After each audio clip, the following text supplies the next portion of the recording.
Hello students. तो उत्तराखंड में हम गोरखा प्रशासन पढ़ रहे हैं। ठीक है, तो कल हमने गोरखा सेना के बारे में पढ़ा था, तो उससे आगे देखते हैं। जो गोरखों की अस्थायी सेना थी, तो जिस क्षेत्र को वो जीतते थे वहाँ के लोगों को उसमें भर्ती करते थे, तो उसको अस्थायी सेना कहा जाता था। अस्थायी सेना में कभी कोई उच्च अधिकारी एवं निम्न अधिकारी नहीं बनाया जाता था, यानी अधिकारी गोरखा सैनिक ही होंगे। ठीक है, वेतन के रूप में कर रहित भूमि दी जाती थी।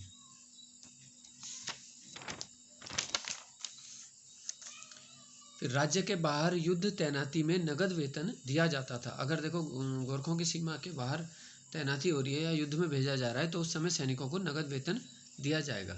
ठीक है, अस्थायी सेना स्थायी सेना से बड़ी थी।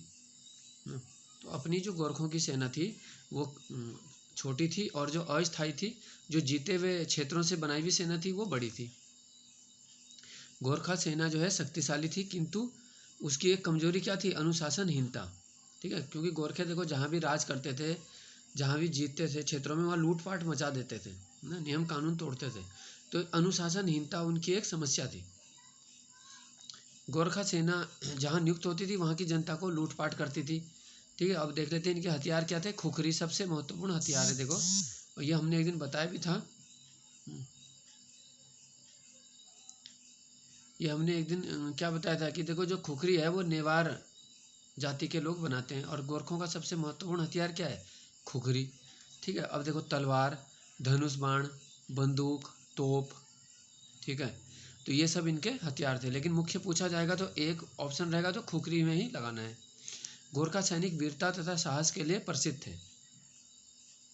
अब देखो गोरखों की न्याय व्यवस्था देख लेते हैं, जो कि बहुत ही महत्वपूर्ण है ना।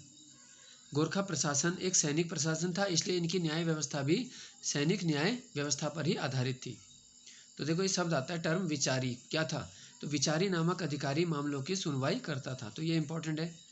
ठीक है, पूछ सकते हैं किस वंश के समय या किसके काल में विचारी अधिकारी जो था न्यायालय के मामले सुनता था? तो ये गोरखा काल में। अब जो विचारी नामक अधिकारी होता था निरंकुश था, अपने फैसले लेने के लिए मतलब स्वतंत्र था। ठीक है, इसके मन में जो आएगा वैसी सजा देगा। इस पर राजा के नियंत्रण की व्यवस्था नहीं थी, तो ये बिना राजा के नियंत्रण के मतलब काम कर सकता था कुछ भी। ठीक है, अब देखो फैसले कैसे होते थे। मौखिक पूछताछ से विवादों का पता लगाया जाता था, है ना, यानी जो अपना पक्ष अच्छे से रख देगा तो उसी के पक्ष में फैसला सुनाया जा सकता है। अब साक्षियों को, साक्षी किसे बोलते हैं? जो गवाह होते हैं। ठीक है, तो जो साक्षी या गवाह होते थे उनको हरिवंश की पोथी होती थी, उसकी कसम दिलाई जाती थी। जैसे अभी कोर्ट में क्या होता है, गीता की शपथ दिलाते हैं ना, तो उस समय हरिवंश की पोथी पे कसम खिलाई जाती थी, उनको कसम दिलाई जाती थी। समझौतों पे अधिक जोर दिया जाता था। ठीक है, ज़्यादा कोशिश होती थी कि जो दोनों पक्ष हैं, ठीक है, वादी और प्रतिवादी,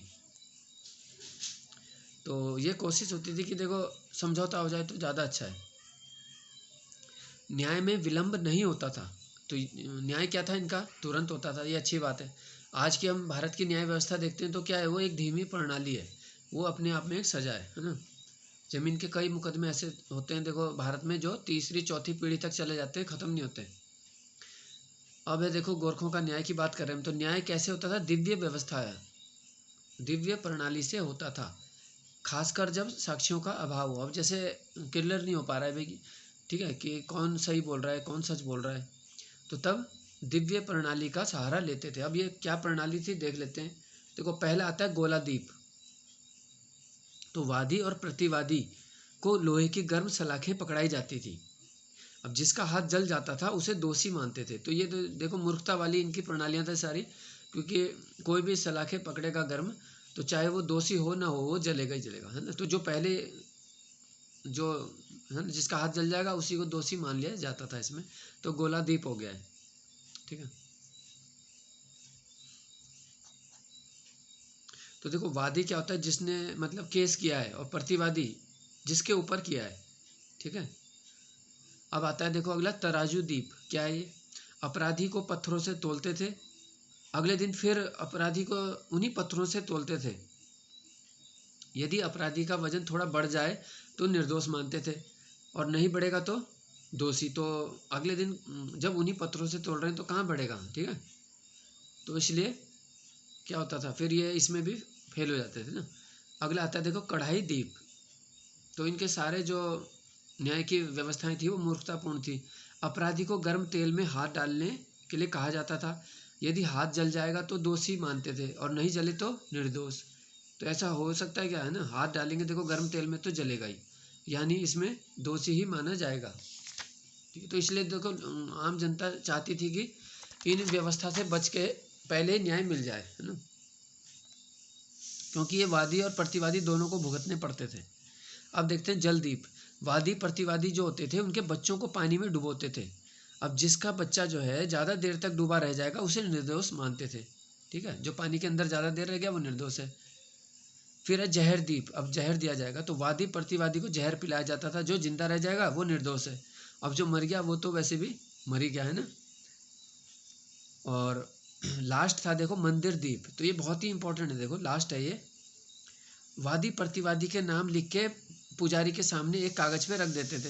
अब पुजारी जिसके नाम का कागज पहले उठा लेगा वो निर्दोष और दूसरा क्या हो जाएगा, दोषी सिद्ध हो जाएगा। तो ये बहुत ही महत्वपूर्ण है देखो गोरखों की न्याय प्रणाली, और इससे प्रश्न बनता है। ठीक है, महत्वपूर्ण। तो इससे आगे हम कल करेंगे। धन्यवाद।